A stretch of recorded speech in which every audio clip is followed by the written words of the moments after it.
Her research is really at the forefront of understanding executive function affected by biologic factors such as genes and neurochemistry, such as stress, or how interventions can improve function.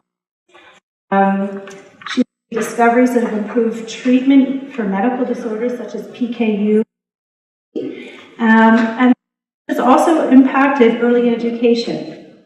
So she's a wonderful how neuroscience can translate to real changes in treatment and in the education community. Her awards include many, but I'll highlight the Royal Society of Care. And without further ado, I'd like to introduce Dr. Adele Diamond about interventions, programs, and approaches for improving executive functions. Despite much hype,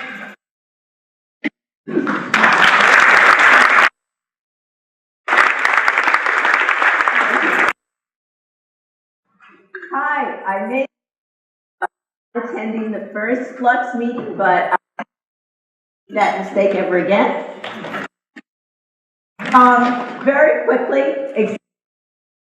to the mental functions on automatic wouldn't work. It would be insufficient to lead to the wrong result. If experts in executive function to give you a definition of executive, you would get at least 8 different. But I consider the core functions to be inhibitory and cognitive flexibility, and from those executive functions develop like planning and reasoning. Be needed to be successful in this. I think some of them are self-control. Give me a glass of water. Having the self-control to resist temptations impulsively. To think before don't do something we regret. Thanks very much.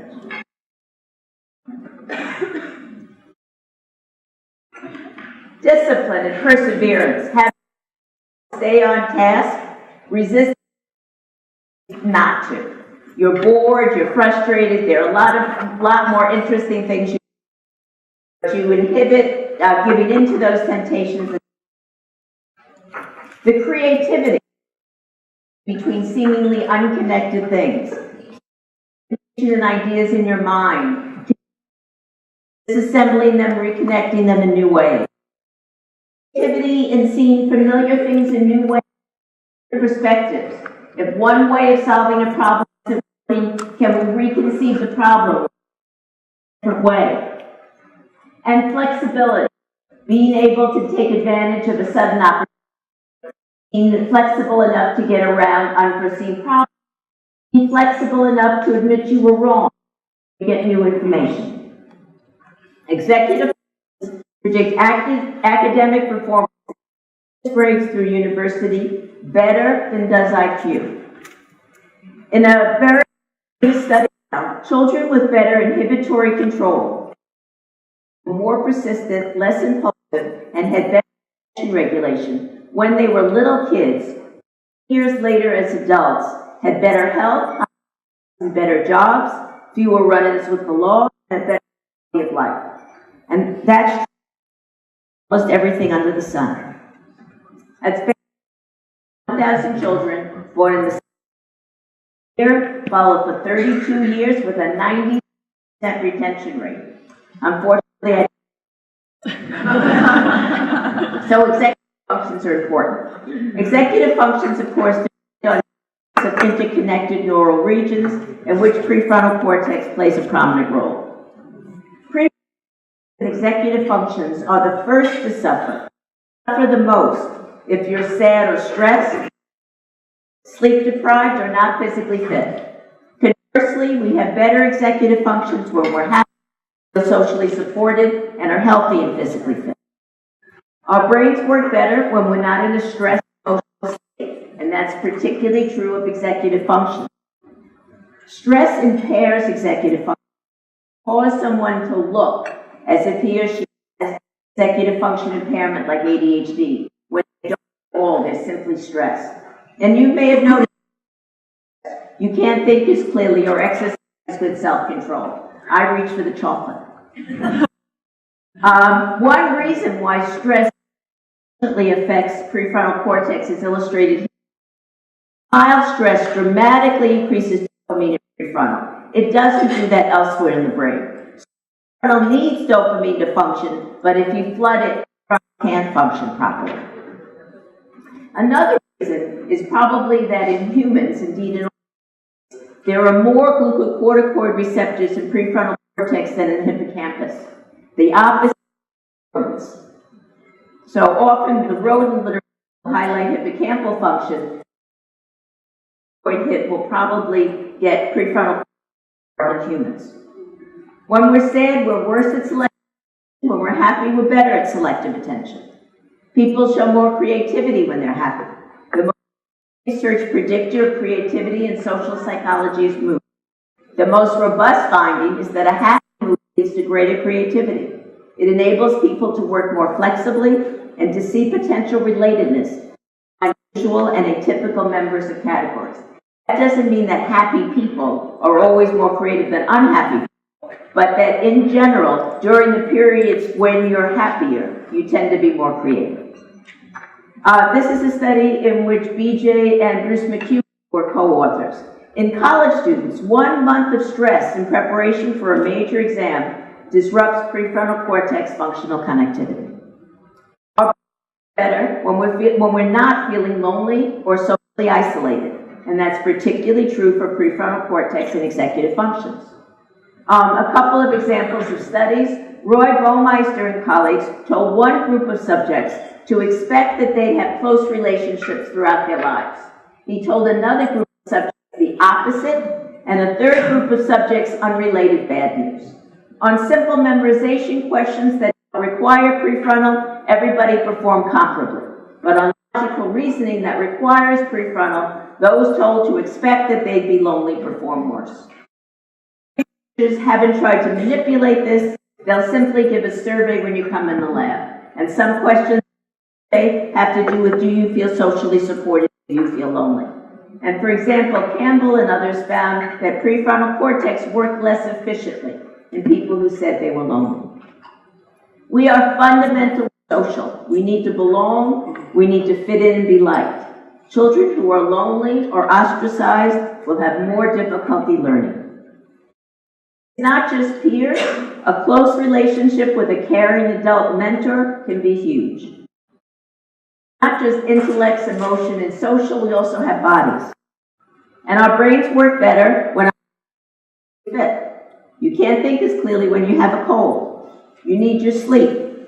Lack of sleep will produce executive function deficits and make someone look like they have ADHD when they don't. They simply aren't sleeping well, perhaps because of sleep apnea, for example. Our brains work better when our bodies are and the brain doesn't recognize the same sharp division between cognitive and motor function that we impose in our thinking. The same or substantially overlapping brain systems observe both cognitive and motor function. For example, the pre-SMA is important for sequential tasks, and it doesn't matter whether they're sequential motor tasks or sequential cognitive tasks. Motor development and cognitive development appear to be fundamentally intertwined. When cognitive development is perturbed, as in a neurodevelopmental disorder like ADHD or autism or dyslexia, motor development is often adversely affected as well. Science, a few years ago, asked me to do a review of all of the programs and interventions for which there was help executive functions in young school-age children, elementary school age. And more recently, Oxford University Press asked me to do a review across the ages. And so just to mention what was included and not included in the reviews, we didn't look at correlational studies, include them. Yet too often, people talk about correlational studies as if they show causality. But of course, if you show that children in band do better in school, or children who exercise more do better, we have no idea if being in band or exercising caused that. Maybe the kids who would have done better in school anyway chose to be in band or had the good sense to exercise. We also included only studies that had a comparison group. Now, you may think, well, duh, of course you have at least two groups. But when you're doing real-world studies, often there's a great new program that people are excited about, and nobody wants to deprive children of it. Nobody wants to have a control group of kids who aren't getting this program. But if you don't have a comparison group, of course you don't know if any benefits you see later were caused by the program. Maybe you just see the effects of practice effects from pre-testing and post-testing, for example.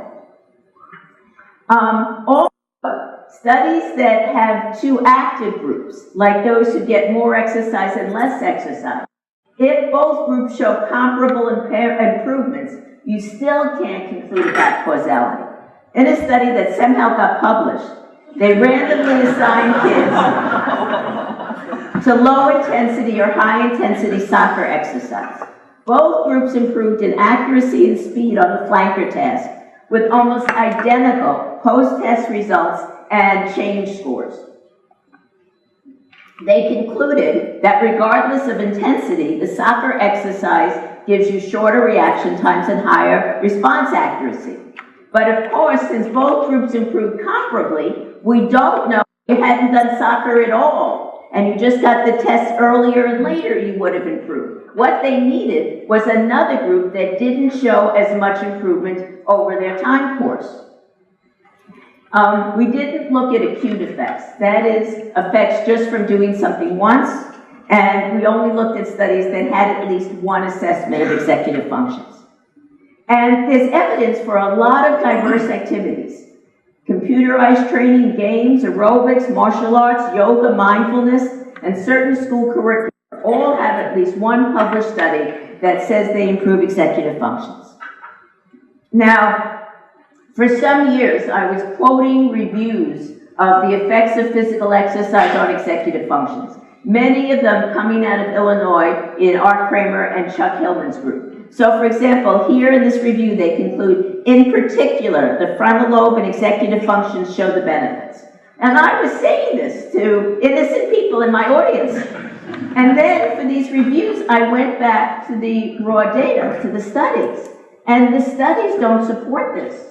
There's very little data that physical exercise in and of itself improves executive functions.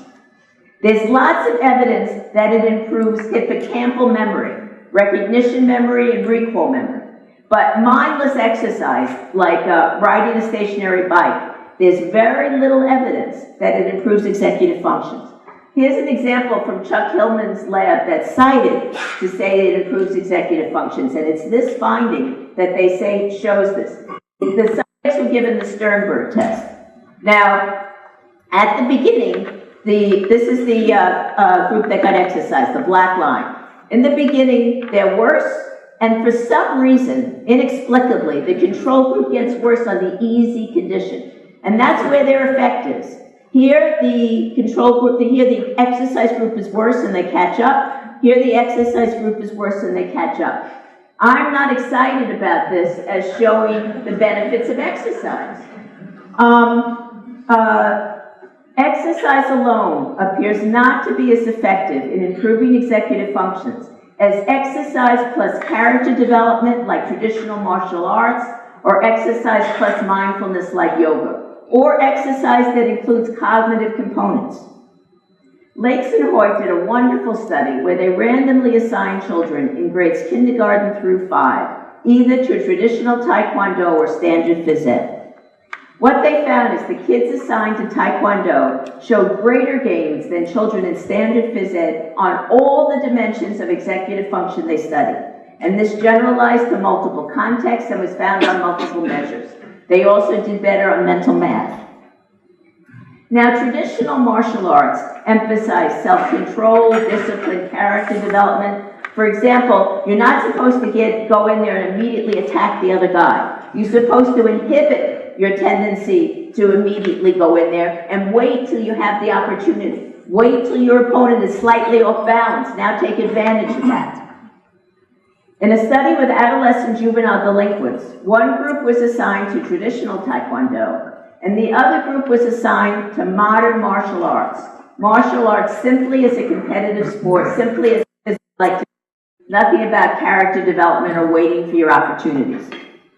Those in traditional Taekwondo showed less aggression and anxiety and improved in social ability and self-esteem. But those in modern martial arts showed more juvenile delinquency and aggressiveness and decreased self-esteem and social ability. It matters critically the way an activity is done. Both were called martial arts, but they had opposite results. To the extent that exercise alone improves executive functions, it's possible that that might be due to exercise improving the quantity or quality of sleep and or exercise improving mood. I don't know anybody who's looked at sleep as an intervening variable, as a variable that's affecting whether exercise helps or not, but that's something that I think is worth doing. In the study by Lakes and Hoyt, Taekwondo improved the executive function of the oldest children most, the children in grades 4 and 5, and of the youngest children in kindergarten and first grade least.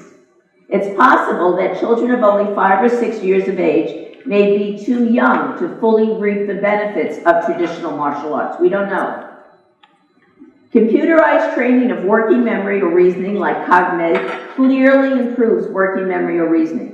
But to date, the computerized training of inhibitory control has failed to improve inhibitory control in little kids. Now, we know that inhibitory control can be improved in little kids of 4 to 5, 6 years of age because school programs have done that. So computerized training either isn't optimal for training inhibitory control in young children, or the best ways to do this computerized training haven't been used yet.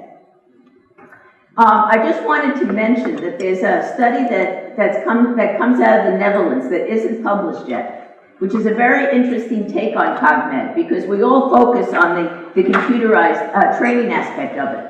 But what this study shows is that the mentoring aspect of it really seems to be critical. And people don't often talk about that when you do CogMed, there's a whole training of the mentors, and the mentors play a critical role. So it's just something to bear in mind. There are lots of unanswered questions.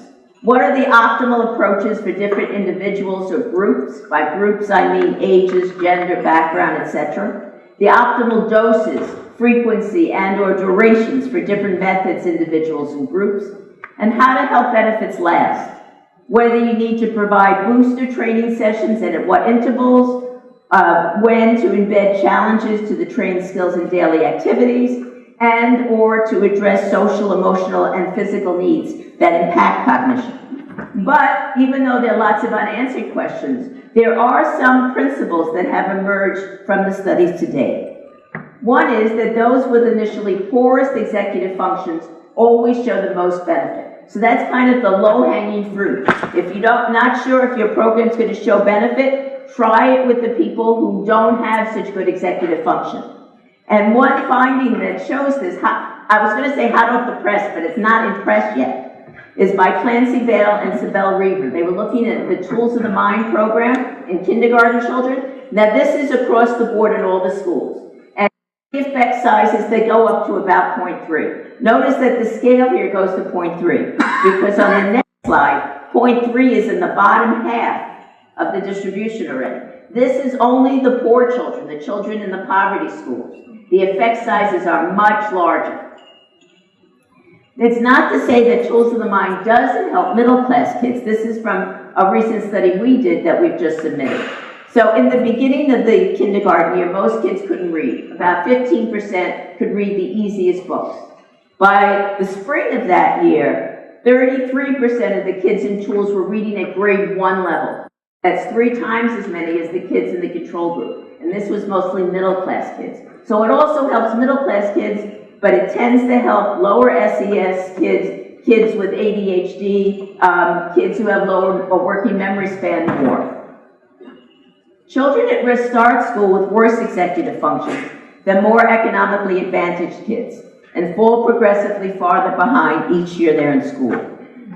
Maybe early executive function training could reduce that inequality because it should improve executive functions of the most needy children most, thus heading off gaps in achievement and health between more and less advantaged children. Maybe. Executive function training appears to transfer, but the transfer is not wide. Commercial computerized training programs claiming widespread cognitive benefits are making astronomical profits, but wide transfer does not occur, period. On the rare occasions when it's been found, those findings have not been replicated. For example, working memory training does not improve intelligence, speed, or inhibitory control. Across intervention foci and approaches, participants improve on the skills they practice, and that does transfer to other contexts where those same skills are needed, narrow transfer, but people only improve on what they practice. And this conclusion has been the near universal conclusion of reviews for the last 25 years. I'll just read one sentence from one. There was no convincing evidence of the generalization of working memory training to other skills. To see widespread benefits, diverse skills need to be practiced, so you get narrow transfer to many different skills. Because of that, real-world activities such as martial arts and certain school curricula that train diverse executive function abilities have shown more widespread cognitive benefits than targeted computerized training. Once practice ends, benefits diminish. Studies have shown that benefits can last for months or even years, but they almost always grow smaller as the time since training increases. And why should we expect any different? You know, let's say you went to the gym and you got up to being able to do 80 sit-ups at a time, and then you didn't do sit-ups for a year. You wouldn't expect that at the end of that year you'd be able to do 80 sit-ups at a time. There's no reason to expect that executive functions would stay at a high level forever if there's no booster sessions or challenges to executive function. Executive functions need to be continually challenged to see improvements, not just used, but challenged. And that's what Erickson reported when he looked at what makes experts in all different fields. It's not simply practice, but practice where you continually push yourself past your current level of comfort, to keep pushing yourself to do better. Groups assigned to the same program without difficulty increasing don't show the same executive function gains. The importance of repeated practice, which of course Erickson talked about too with 10,000 hours. Whether executive function gains are seen depends on the amount of time spent practicing, working on the skills, pushing yourself to improve. Prefrontal cortex, the area of the brain I specialize in, is overrated. To learn something new, we need prefrontal. But after something is no longer new, the people who perform best often recruit prefrontal least. And this is a study we did in the early days of neuroimaging in the 1990s at MGH. And it's a task that requires dorsolateral prefrontal, and some subjects showed it bilaterally, some subjects showed it more in one hemisphere, some subjects more in the other, and 2 subjects didn't show it at all. This is Ruth Brigida, Kathy O'Craven, my colleagues, collaborators on the study. And because they were familiar with the task, prefrontal activation dropped out. And of course, averaging them with everybody else reduced our effect. When something is new, those who recruit prefrontal most usually perform best. But when you're really good at it, you're not using prefrontal so much. Now you want to be able to use prefrontal. Whenever you're presented with the unexpected, you have to think outside the box, you have to concentrate particularly hard, things are changing. But you want most tasks to be so familiar and well learned that prefrontal isn't needed. You want those tasks to be handed off to older brain regions that have had many more years of evolutionary time to perfect their functioning and can subserve task performance ever so much more efficiently than can prefrontal. A child may know intellectually at the level of prefrontal that he shouldn't hit another, but in the heat of the moment, if that knowledge hasn't become automatic, passed on from prefrontal to older brain regions, the child's going to hit another. Even though if you ask them immediately after, should you hit? He says no. He knows he shouldn't hit. It's the difference between knowing it at an intellectual level, at the level of prefrontal, and having it be second nature or automatic. The only way something becomes automatic, becomes passed off from prefrontal, is through action, repeated action. Nothing else will do. And Aristotle knew this back in the 4th century BC. We are what we repeatedly do. Excellence, then, is not an act, but a habit. We don't act rightly because we have virtue or excellence, but we rather have these because we've acted rightly. These virtues are formed in a person by doing the actions. We are what we repeatedly do. Almost any activity, I think, can be the way in, can be the means for disciplining the mind and enhancing resilience. Many activities not yet studied might well improve executive functions. I predict that those activities that most successfully improve executive functions will not only work on training and improving executive functions, but also indirectly support executive functions by working to reduce the various things that impair executive functions and working to enhance the various things that support executive functions. So, for example, they should directly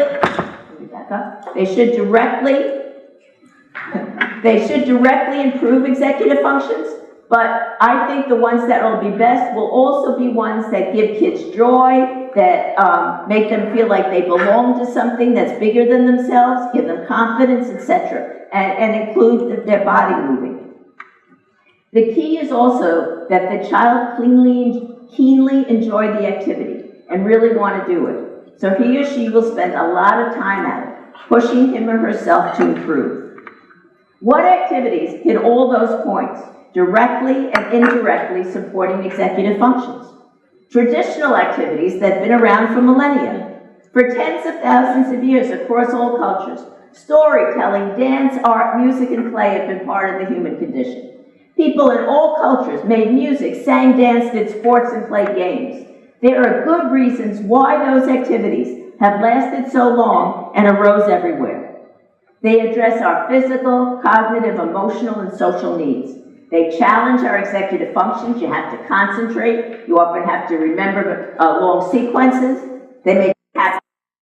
They address our social needs, and they help our bodies develop. Because they challenge executive functions directly and indirectly support them, I predict they should improve executive functions. It could be other things that I haven't talked about, like caring for an animal, doing service activities, doing things outdoors in nature. The different parts of the human being are fundamentally interrelated. Each part, cognitive, spiritual, social, emotional, and physical, probably develops best when no part is neglected. That a child is stressed, lonely, or not healthy because of poor nutrition, lack of sleep, or lack of exercise, those unmet needs will work against the achievement of our academic goals for our kids. We have to care about the whole child if we want to improve academic. If we focus only on academics, we are less likely to succeed. Thank you very much.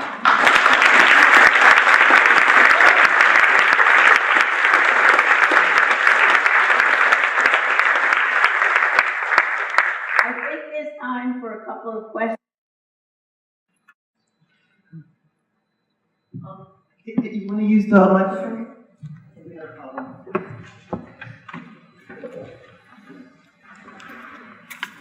That was wonderful, very insightful. So, the fruit doesn't fall too far from the tree. And ADHD, there's a really very interesting example of that where they treated the mother with stimulant medication and the kids' symptoms improved. So I wondered if you thought about intervening at the family level. Yes, absolutely. How, in talking about how stress impairs executive functions, if the caregiver is stressed, the caregiver can't be the caregiver they want to be. So if you help the mother handle her stress and handle her impulsivity, that's going to help the child in those ways. It can be more organized. It's going to help an ADHD child. And young children spend even more time in the family than they do in school. And most interventions have focused on the school. But we really need to focus on both, and especially for little kids, focus on the home. Absolutely. I always think about when I think about intervention is the possible importance of sensitive periods. You see it with stress. There are some times when stress could really have a long-term effect. And there's a brain mechanistic understanding of how that would occur. And when I hear you say things, oh, you have to keep practicing, it sounds to me that what might be being acquired are mostly strategies, or are you proposing that there's real change in the neurocircuitry from exposure? Affect the brain. But that there are sensitive periods when it can be affected? I mean, are you preempting normal development? I don't think that there's a period when executive functions cannot be improved. Sam West has done it in babies just a couple months old. Agnes Kovacs has shown it in kids during the first 7 months of life, and a lot of people have shown it in the very elderly. So I don't think there's any period when executive functions can't be improved. And I'm not sure, I haven't seen evidence that there's a certain period when they can be affected more. Clearly, they can be affected. You can see bigger changes in development than in fully formed adults. But other than that, I don't see periods during childhood. What I see is that some interventions work better for one period or another.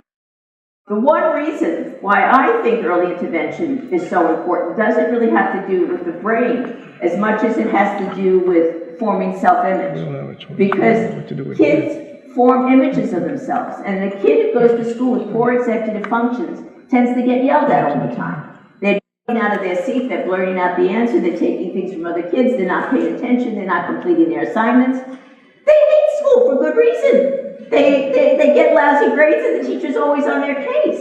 So they want out of there. And you get a negative feedback loop going where they think they can't succeed. The teacher expects them not to succeed.